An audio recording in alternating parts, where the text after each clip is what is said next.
Send that to committee members. Perfect, thank you. All right, Stephanie, anything else on your end? Do we have any other questions for the Department of Licensing? Otherwise, I'm super excited to get to our next guest, who is a military spouse and is here to share her experience with us about being a military spouse and some of the opportunities and some of the challenges. Great, so Candice, do you want to, for the record, do you want to introduce yourself and jump right in?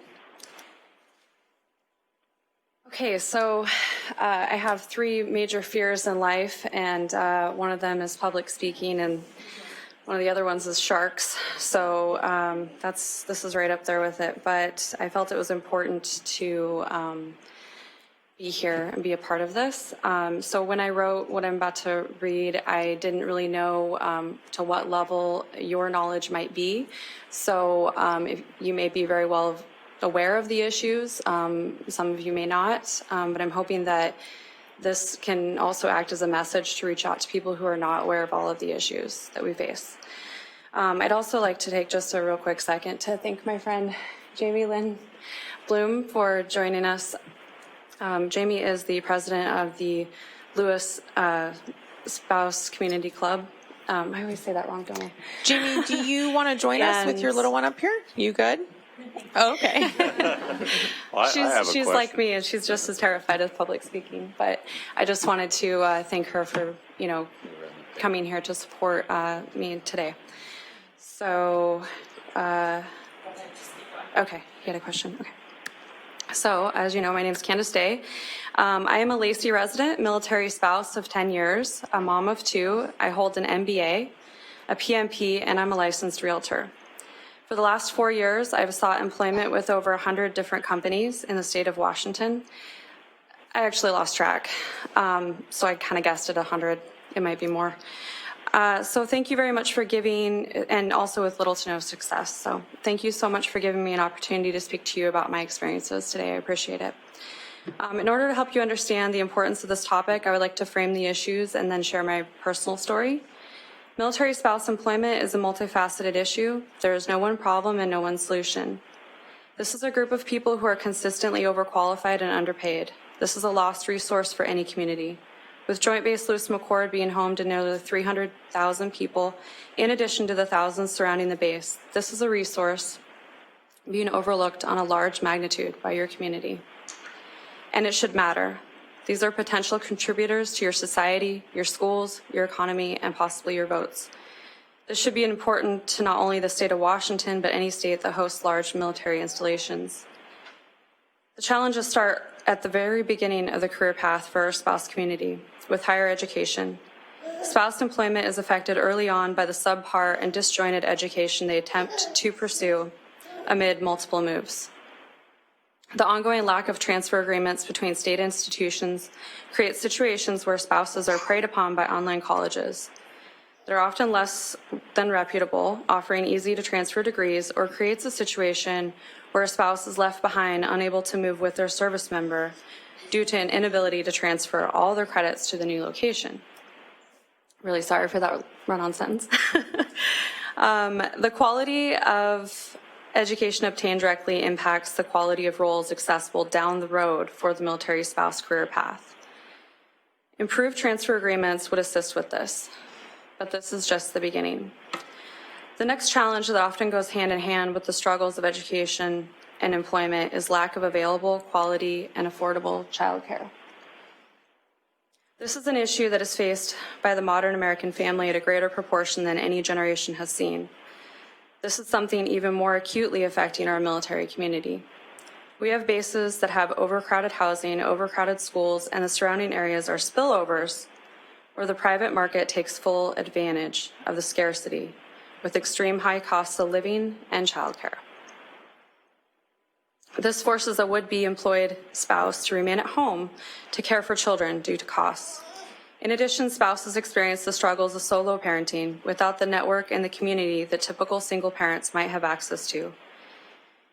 Being geographically displaced from the close friends and family can leave a spouse with no one to rely on when life happens, like a child needing picked up from school early or a sick baby that cannot go to traditional daycare. And when you do finally have a school-aged child, the school schedules and half-day preschool options in this state create childcare gaps that leave our military spouse community scrambling to find care after school and between preschool hours. We do have some assistance on federal subsidy level, but there are no subsidies for after-hour babysitters or in-home child care centers that might alleviate this struggle. I have personally gone through approximately 30 caregivers in the time I've been here. Our service members can often be gone for 12 hours a day and returning home exhausted and broken, and gone for 6 months to a year. It is often much easier for the whole family for one spouse to remain unemployed in order to be on call for the needs of the family. And so, the spouse continues to struggle with gainful employment.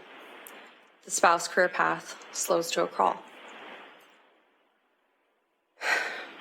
Once the spouse finally makes it over these early hurdles, the next issue is the gate check at the very door of job applications. The resume and the online applicant systems are weeding out our spouse community before they even have a chance to speak to a human. The resume discrimination is hard to prove, but it is not far-fetched to believe that at a glance, a resume that is a patchwork of short entry-level roles across multiple states is immediately going to be flagged into a category of job hopper, or clearly a military spouse in this area. This stops a potentially great employee at the door. I've provided my resume for you because I've done all the suggested path, so I wanted you to take a look at it. I'm not trying to get a job. Happy with what I'm doing now. But I want you to take a moment after this and just look at it so you can see what we go through, what we try. So the short-term effect is a lack of employment for several months to years for a spouse. The deeper, longer-lasting effects: depression, income instability, family work imbalance. And for your community, it's a lack of economic infusion as a direct result of lack of or underemployment. My husband received orders to move to Fort Lewis just over 4 years ago. We bought a house. Our children go to your schools. We pay taxes here. But your community refused to hire me. I heard over and over again, lack of experience and various other reasons. When I finally did achieve employment, it was an entry-level minimum wage and part-time job.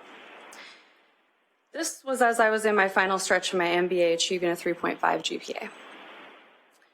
I had interned, I had acquired additional certifications, I had volunteered enough to receive awards, I had worked for next to nothing. I took out over $30,000 in student loans just to cover the cost of childcare while I finished my degree and worked for free. I did this with a spouse who was gone every day for 12 hours and went through training for almost 8 months and then was deployed for 9 months. Still, I believed if I earned a degree, one more certificate, one more volunteer role, I would be hireable. Surely someone could see my value. No. Unless you count the offer to be a front desk assistant for $12.50 an hour. If your community will not hire me, what is the hope that a spouse with a less ambitious resume can even stand a chance? It is depressing. And if you do not care based on the facts I've shared with you today, consider this on a basic human level, removing all political and economic reasons. We know that people are statistically more likely to be depressed when they are unemployed. The same is true in our spouse community, a community that ranges from 15 to 30% unemployment, that is typically more highly educated than their civilian counterparts. The rate of suicide found in a DoD-sponsored study revealed that Army dependents, just Army, spouses, and children are killing themselves at a rate of about 100 per day. The average veteran suicide per day has been pegged at 22. If there is no other reason why employment of the military community should be important to you, please consider this at very least. Thank you for your time. Thank you, Candice. Quite powerful. Do we have questions for Candice? Senator Conway. I thank your remarks. Can you share your presentation with us? Do you feel comfortable doing that? Yes. I think it would be important for the staff for us to have that and share it with some of our colleagues. Staff, do we already have copies of her written testimony? I think, that's a tremendous personal testimony here about internal frustration and the failure of our community to provide assistance to you. And I think that that's what we're trying to do now through the governor's order. And actually, we had bills introduced here talking about childcare. There was a bill here that didn't get very far, but there was an effort here to expand our subsidized childcare program to military bases as well. So, we need to solve this problem, and I'm hoping that you'll be available to help us do that, because I don't think you are an island. I think we're a family here, and all of us here on this podium, I'm sure, are trying to figure out ways to answer this and ways to do it better. That we need to do better, and so forgive us for not doing better, but we're now trying to do better. And so, with your help, let's make this let's figure out what we need to do here to solve this problem. Child care is a big problem for all kinds of working families, both military and others, and it's a big issue out here. It's an issue that we hope we'll have some action on during the legislature, but we must ensure that military families are engaged in that as well. Okay. Thank you, Senator. Thank you, Senator Conway. Representative Orwell and then Senator Zeiger. Thank you, Madam Chair. It's a comment. Is that okay? Sure. Okay. I want to thank you for your courage to come forward and share your story. It was very powerful, and it was really important for us to hear. We do know veterans and veterans' families are higher at risk for suicide, and it's a reminder to us as we're expanding those resources to reach out to families. We have a lot of work ahead of us, but thank you for coming and helping us stay focused. You're welcome. Thank you. Senator Zeiger. Thank you, Madam Chair, and thank you very much, Candice. I wonder if you could compare your experience here in the Northwest, in the JBLM area, to other parts of the country where you've been in terms of the cost of living, in terms of the support structure that the community has for service members and their families, and in terms of and you've commented certainly on the employer situation, but how does that compare with other parts of the country? Well, I think that for the military spouse community, this is a widespread issue. This isn't just unique to Washington, because it does take time to adjust to the community that you go into each time. And typically the PCS moves happen so frequently that about the 1.5 year mark that most people, when they move into a community, whether they're a military spouse or not, it takes about 1.5 years for you to fully adjust and acclimate to that community, to create your network, and to know where the right places to live are, and to have like the connections to get the good jobs, things like that. So what happens is, right as you get going on that, you have to move. And so it's something that everyone who moves a lot experiences, but it's higher for the military spouse community, because as soon as we get our network, we have to leave again. So I've seen it in Hawaii. We were in Montana for a brief period of time where we're from, but I saw it there as well for people who are coming into that community. There's a lot more support and stability there because it's not as much of a military community, but so the turnover wasn't as high. As far as my experience, this is my first, how do I explain this? So my spouse was actually in the ROTC program and a reservist, and then went back into the military. He's prior service active as a commissioned or non-commissioned officer, and then now he's a commissioned officer. So my experience as an active duty wife has been here primarily. The rest were reserve or ROTC. Representative Levitt. Thank you, Madam Chair, and thank you so much for sharing your experiences with us. Can you talk about behavioral health, or access to behavioral health services? You talked about the importance of, or the impact on depression, anxiety rates, all of those things that are happening. And I met a military spouse about a year ago who said that she really struggled with getting access to quality behavioral health services through the military. So if you wouldn't mind sharing what you know and what you've heard from other military spouses, that would be great. Absolutely. So TRICARE will cover, the insurance will cover outside of the base access to therapists, but the number of therapists that will accept that insurance is very small. There's also quite a few of them require that you start your sessions as a couples counseling rather than just by yourself. So that creates a barrier where you're waiting on your spouse to actually have time available, and there's a stigma within the military community that it's a bad thing to seek mental health. So not only does it make you look like a weak spouse, there's stigma for the spouse community as well. But as a soldier, if the soldier is requesting time off to go to a therapy session, it isn't really seen very well. Now, there's nothing on paper about that, but we do know that there's a stigma that exists for that. So there's some barrier to access in that realm. Most of what I found is just the availability off base. It's basically open session therapy sessions that we can have access to. But the way that they have it set up is that they have a therapist that's on rotation and nothing's documented. So it's great for if someone's in a crisis situation and they need to talk to someone right away.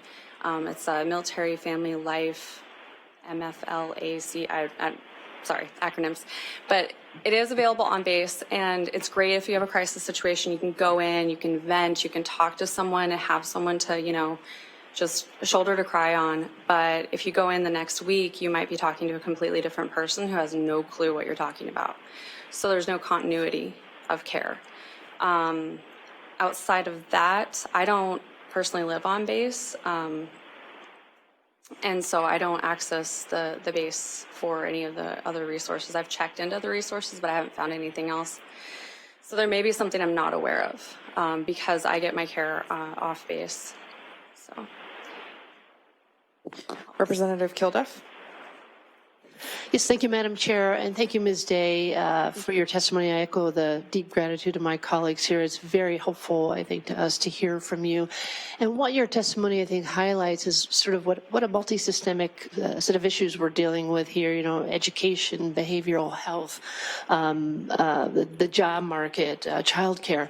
And just to focus in on the employment piece of this a bit, can you share with us your experience here in Washington State a little bit more in terms of what you and your military spouse friends, what kind of support you do get? You talked about the resume discrimination. I'm thinking of the transition summit that we have for those coming off base. What kind of resources on the ground have you been able to access, or would you like to be able to access that you've not been able to?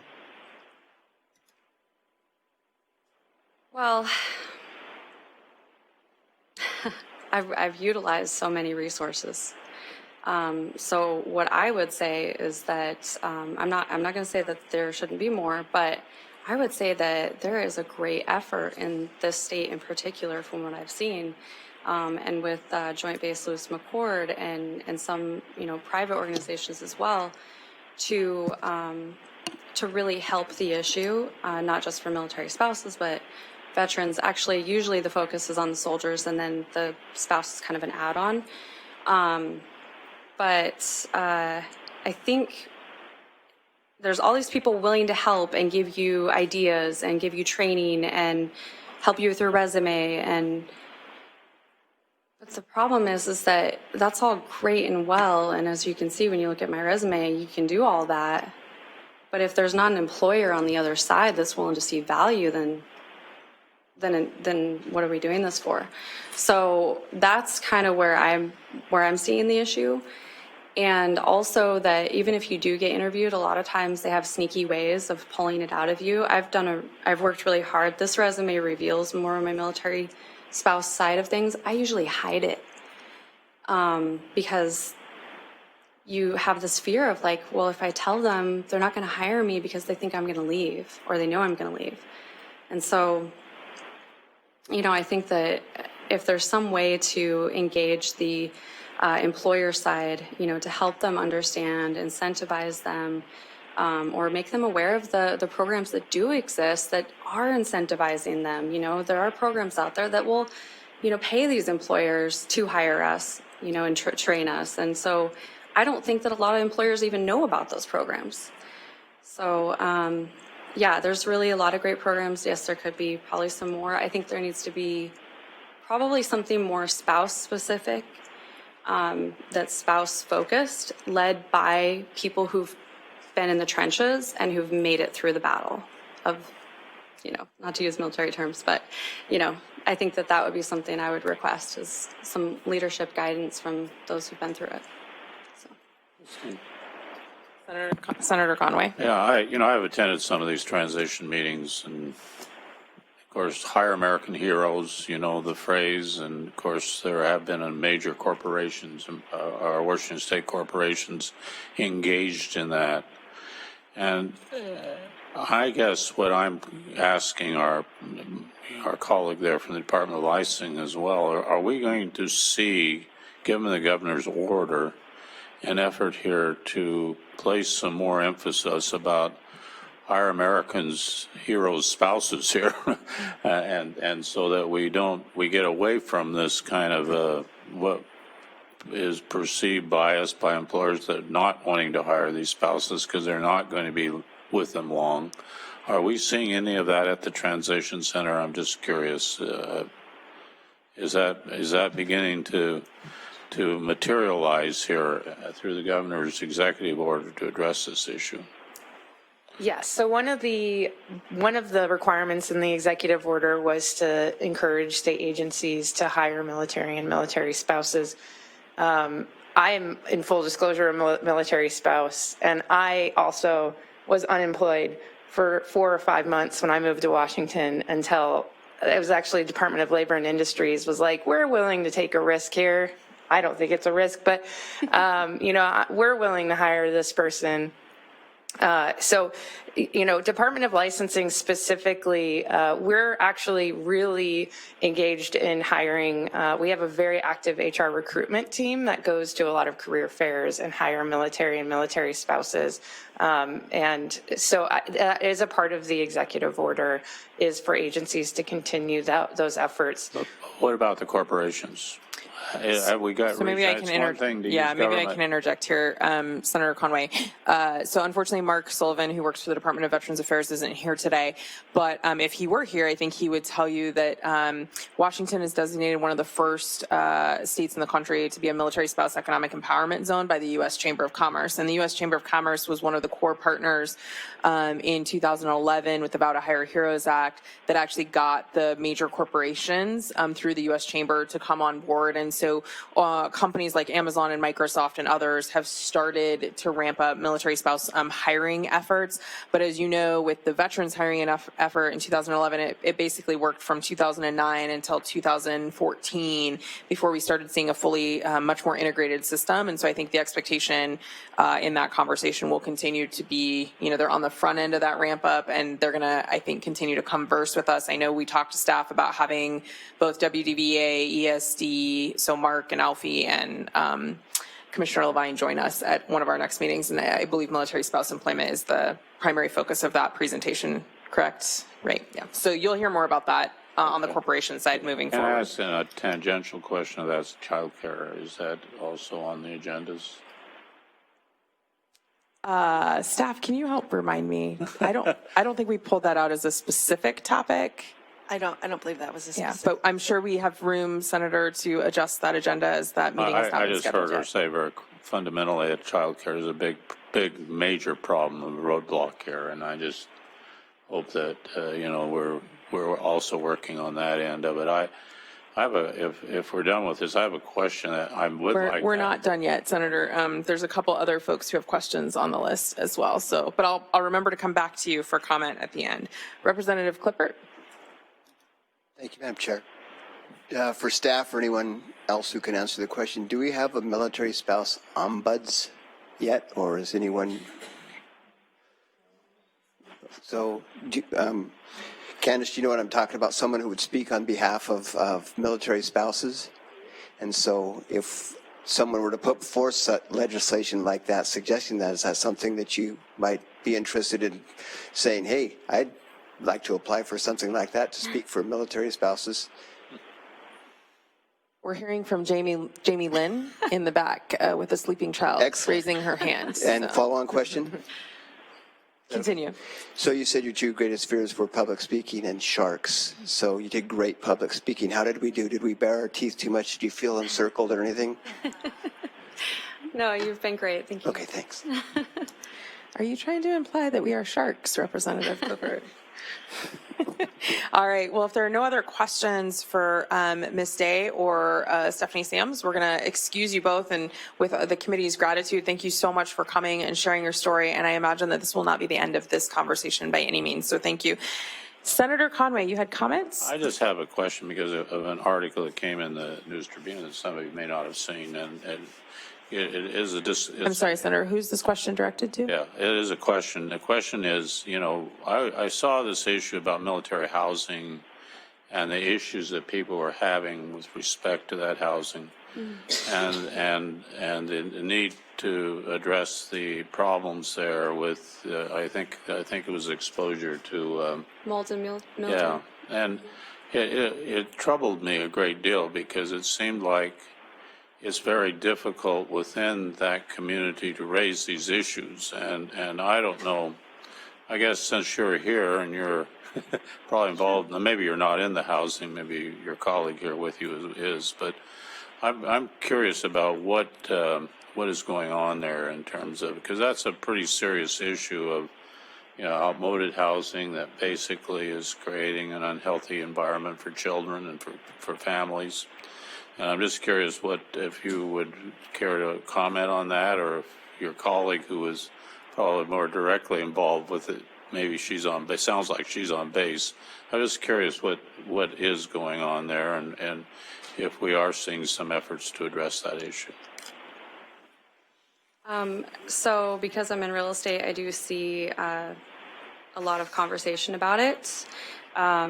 I deal with, right now there's not as much housing available right now because of they're actually they're working to address the issue. And so some of the houses are not available that previously were because they're so badly affected.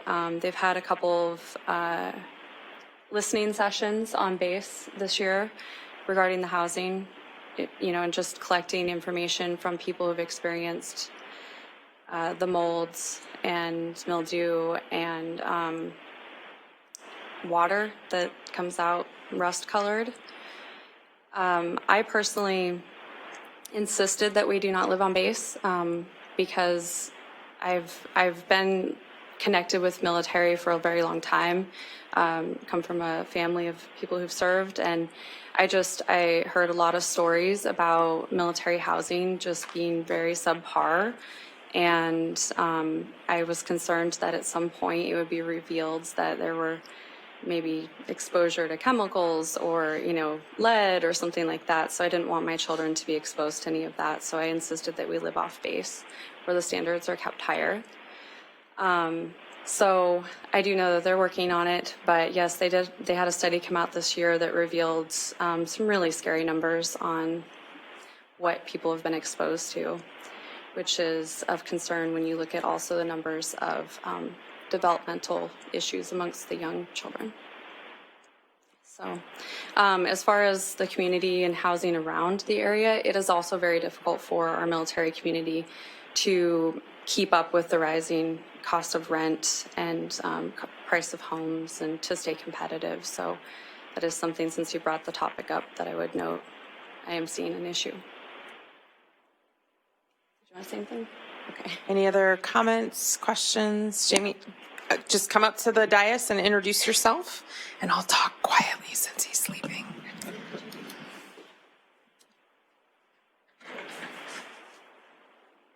Hi, thank you. Jamie Lynn Bloom. As Candice said, I am the president of the Lewis Community Spouses Club on Post. And I will say regarding the housing issue, sir, I brief at our Garrison update every month about what's going on for spouses or what we offer for the spouses at our joint base. And the leaders of the Garrison are briefing about the mold issue and the water issue. And I do live off Post as well for very similar reasons that Candice stated. And my house I get more bang for my buck off Post than what the military gives us for our housing allowance. But from my perspective in going to these briefings every month is that the base is taking it very seriously. And the garrison commander, the previous one, they just changed over, herself was saying, if you are hearing from your people that we're not responding quick enough, I will come out personally to your house to see what's going on. So it's my understanding that the base is taking the housing issue pretty seriously. Okay. Thank you. Thank you. All right, any other questions for this panel? Okay, well then I think what we'll do is to facilitate your question earlier, Senator Conway, I think staff has had enough time to pull up the executive order, and can you maybe provide a brief update? I think the context for this larger conversation around what the state needs to be doing around supporting our military spouse community and this executive order from the governor that just got signed this last year. So, Serena, will you be briefing? Yes, briefly. Great. Thank you. Sam will chime in if I miss something. So in May, the governor issued an executive order. It directed state agencies to undertake 8 actions related to military spouses and veterans. Those actions, I think, can be summed up in 3 general areas. The first is for state agencies themselves to look at barriers to hiring veterans and spouses, and then also to make plans to increase the number of employees that are veterans or spouses. The second kind of broad category is for state agencies, specific ones to promote the employment in the public sector. So, for example, ESD and the Department of Veterans Affairs and Commerce are partnering to promote the employment of veterans and military spouses as one of the specific items. So that's the second category. And then the third category is the one we've been talking about here with the credentialing.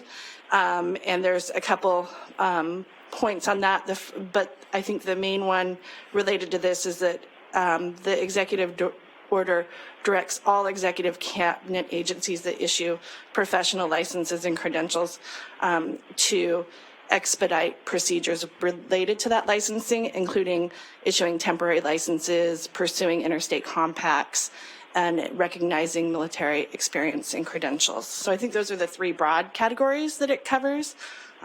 We'd be happy to send that out, and if you have any questions, we'll do our best to answer this. Senator Conway, are we content for right now? Yes, I'm glad that eventually, of course, we'll get the governor's staff in here to talk about how they're implementing this. So, I mean, it's one thing for us to release these statements. The other thing is what are we doing and how are we doing it? So great. All right. Well, I think that covers the business of the committee since we didn't end up with our magical 9th member today. Unless there's any objection to leaving committee early, we'll go ahead. I would ask us maybe what we could do if we have this time, because it's hard to get us all together here. And this, at least we have nearly half of our committee here. So my recommendation, Senator, would be that we close out the formal portion of this committee and then everybody break into their caucuses just to check in on.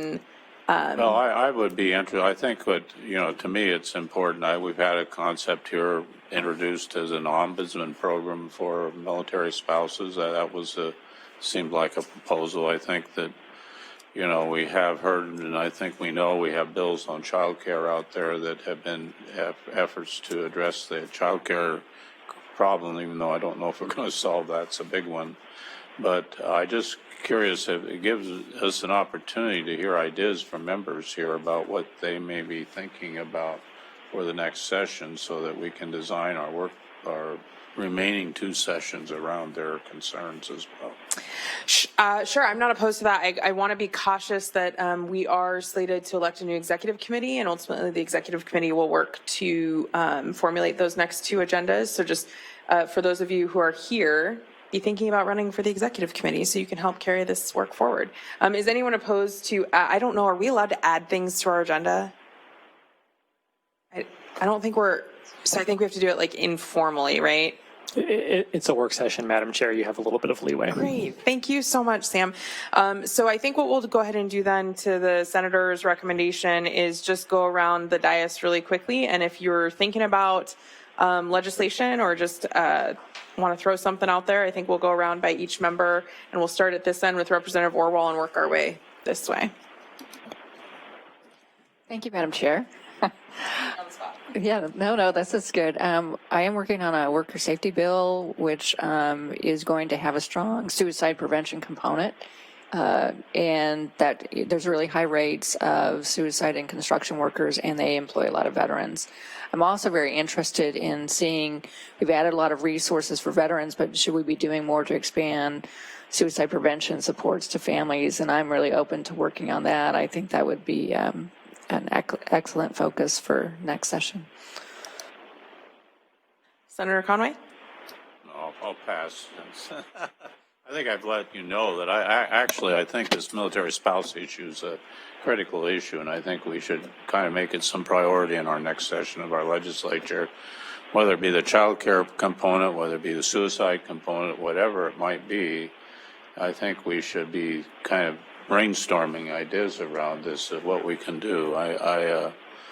I think that obviously the bill we have on the capital budget, we'll be working on getting some money into that bill as well so that we can get that into the capital budget process when the legislature gets back. But I just think that I heard here a comment made that, this is we need to be talking with our partners who are working down at the transition centers as well about how we might help here. And because I think it's very hard, from my perception of this, for the spouses themselves to be their own advocates inside the base, because base has a huge mission there of defending our country, et cetera. And I understand that, but we can't leave them stranded there either. And we need to figure out some ways in which we can improve our communications with them so that they have some access to our thinking here so that we can figure out ways we can help you. Great. Thank you, Senator. Representative Kilduff? Yes, thank you, Madam Chair. Well, I intend on bringing back House Bill 1201 that'll help our National Guardsmen and women in their pursuit of education. Senator Hobbs had the companion bill.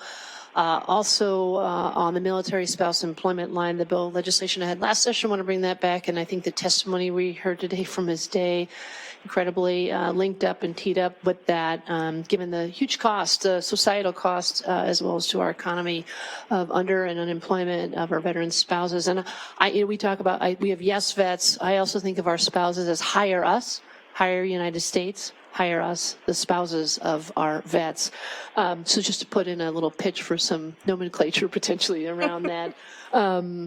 There's a couple of other things I have in queue that I'm not yet ready for, since it's a little early-ish yet, ready for prime time. But we'll be able to share more on those as we get closer in time to the legislative session. I did want to note, if I just might, Madam Chair, that and this bubbled up from a constituent, that the national, this week is designated by our governor as Veterans Suicide Awareness Week. And I don't know if all of you have seen that proclamation, but I did just want to highlight that it is this week, and that's an important note. And that's part of the conversations we have here, help raise awareness around everything we can do, particularly in the behavioral health realm as well. So that all said, that's more to come on the other pieces I'm working on for next session. Thank you. Thank you, Representative Kilduff. Representative Levitt? Thank you, Madam Chair.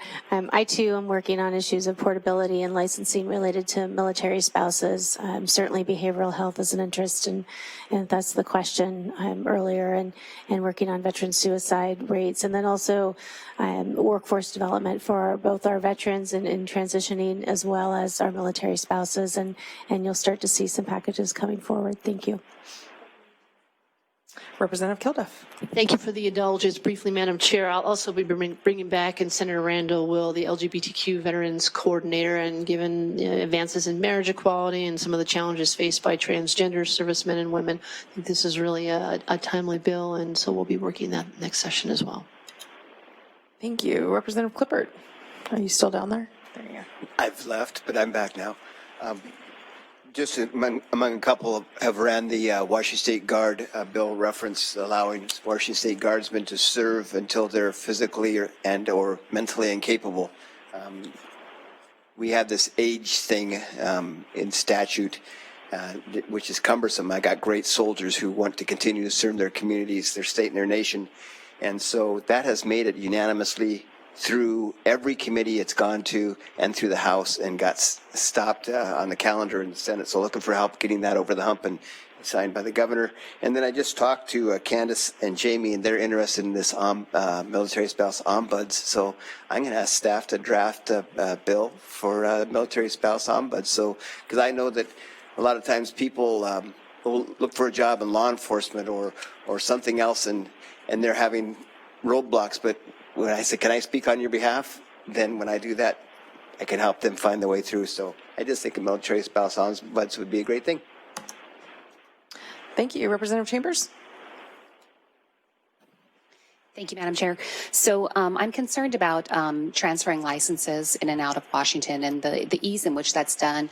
There was some comment earlier about background checks being a bit of a bottleneck here. And so I don't know if you're referring to just database searches or something more involved in a background check like fingerprints that slow things down.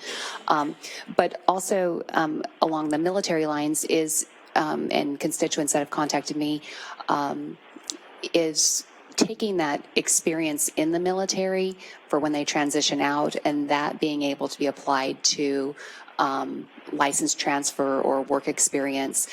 For example, I was talking to an LPN that's only allowed to work at the VA because that's federal, has 15 years experience working in the military, but can't go out into a, work as an LPN in a non-federal position. Concern of mine. Thank you to Ms. Day for your presentation, and you're a fine public speaker.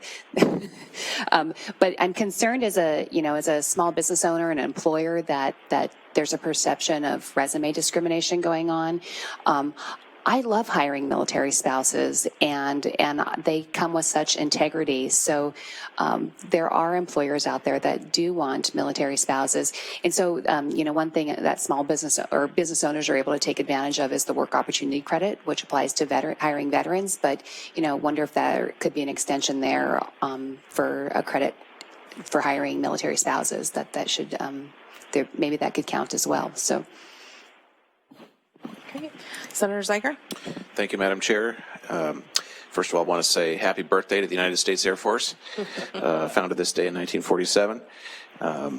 As a member of the Air National Guard, one of the issues I particularly care about that's been around here in the legislature is tuition assistance for National Guard members. And the good news is that we put significant new dollars into the National Guard Conditional Scholarship Program this past session, and I appreciate that. But I think there's still some additional work to be done. And one of the things I'll suggest, Madam Chair, is that we have at our next meeting of the Joint Committee that we have an update on the tuition assistance discussion and the National Guard Conditional Scholarship Program. I think we're seeing some competitive issues with, for instance, I think there are a number of Washington Guard members, a number of Washington residents who are serving in the Oregon National Guard that has better tuition assistance than we do, and so it would be good to get that update.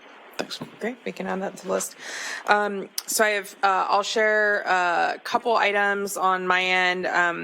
As you know, as Senator Conway pointed out, I introduced 2 bills last session specifically around military spouse access to childcare. As you know, that's a huge issue for me as a mom of a 4-year-old and a 6-year-old, and I've talked to so many folks in my community about how the lack of access and affordability of childcare is really creating huge budget burdens on working families, and military spouses who have to rely on the private market as well increases their challenges. So we're looking to amend that piece of legislation, or both of those pieces of legislation, and bring them back before the Early Learning Committee this next fall or spring, and then introduce House Bill 1812, which was the Military Spouse Economic Empowerment Bill. Given the governor's executive order, we think there's still some relevant components of that bill that we need to tweak, but under the governor's executive order, quite a bit of that got covered, and so we want to look at what's left and see what we can do to help push that across the finish line. And so with that, the last thing I guess I would just ask is, with a couple minutes left, as many of you know, we lost 2 JBLM service members in the last 2 weeks. And so would just ask us to take a quick moment of silence for those 2 members, one who's having a memorial service today, and there'll be a funeral next week for the second.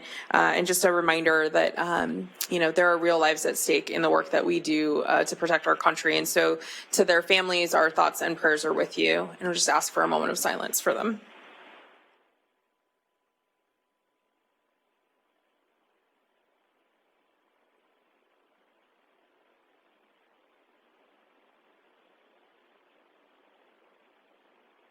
All right, thank you.